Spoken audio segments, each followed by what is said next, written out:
Now, this is the third question uh, from question number one.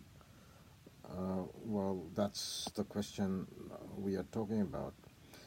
This question perhaps will clarify students' misconception about equations and expressions. These are two different things. I've seen, students, for some reason, putting an equal sign in between in an expression and trying to solve it. Please do not do it. Uh, Equations are quite different. They are probably identified easily by looking at the equal sign in between. These are the problems. These are the problems when you have to find the answer to x. So x will be uh, most of the time x will have two values, because we are solving quadratic equations most of the time, but sometimes it could be different. Now let's look at this problem.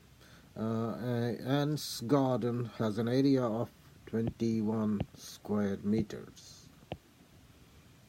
and it has the width of 2x plus 5,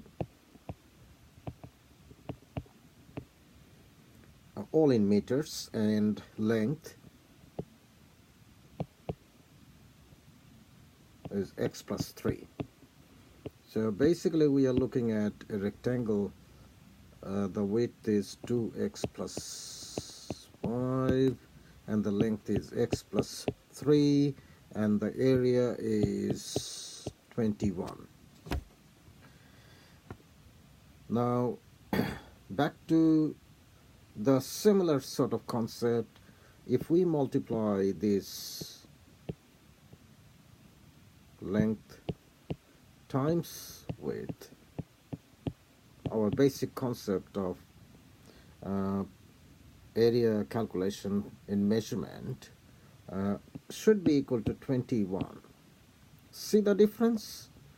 That part is the expression and this is equal to 21. So you know now this is a problem in this area, the equations area, not expressions. So you need to be 100% clear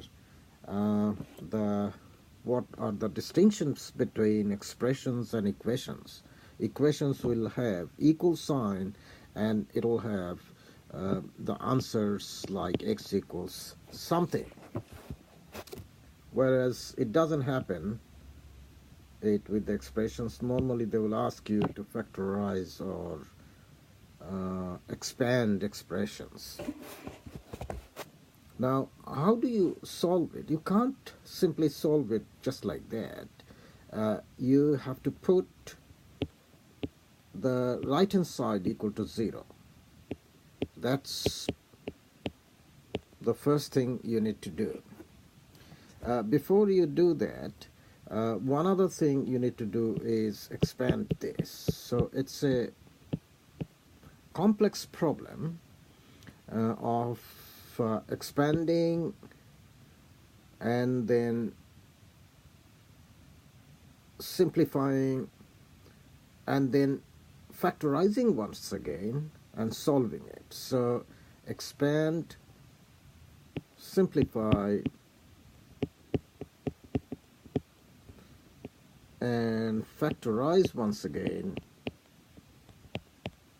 and then solve it.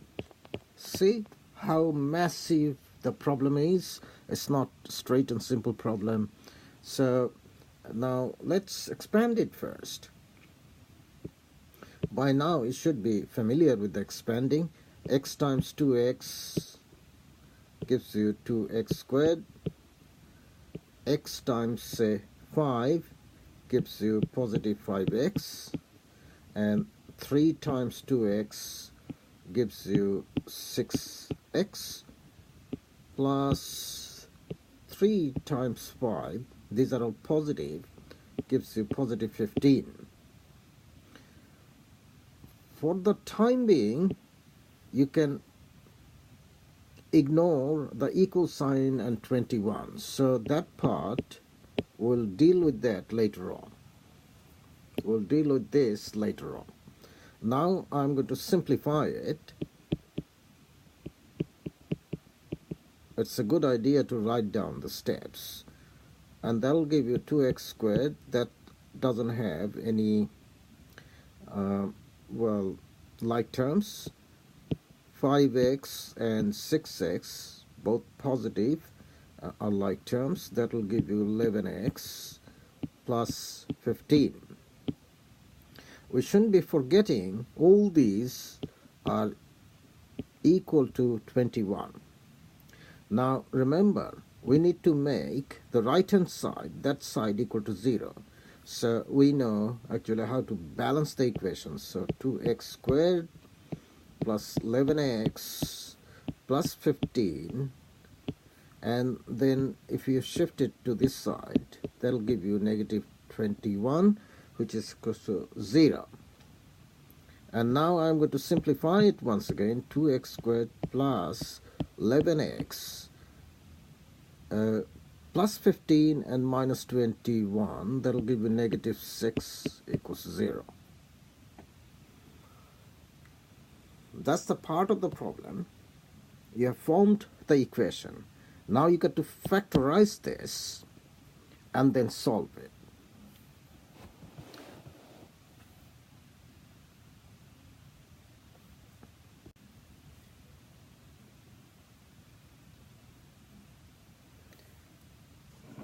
Okay, so this is a little bit harder kind of quadratics, where you have the coefficient of x squared is 2, and in that kind of situation we have practiced it in the classroom. 2x squared, we are going to split that into positive 12x minus x minus 6.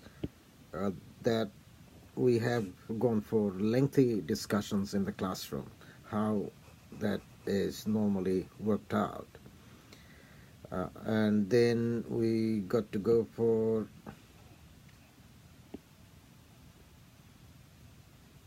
now this is quite complicated because there is a negative sign, and you got to monitor that. You got to notice that negative sign, because that negative sign will have effect on that one when we are factorizing it. So what is the common factor between these two?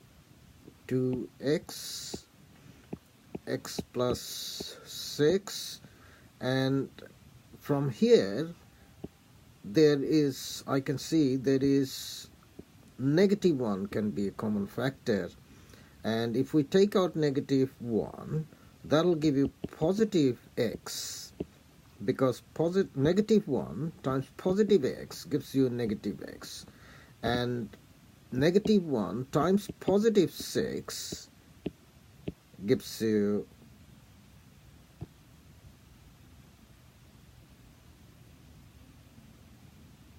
now from there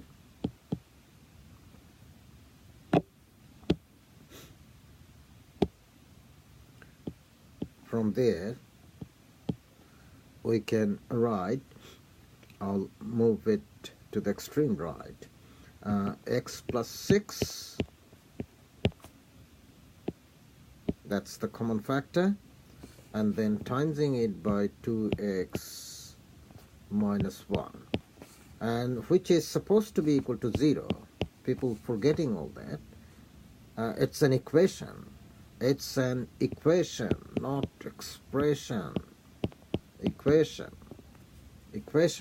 with an equal sign.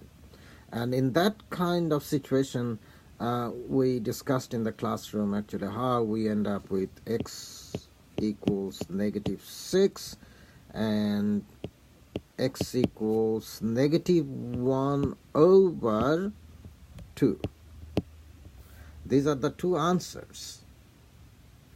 I'm sorry. This will be positive half.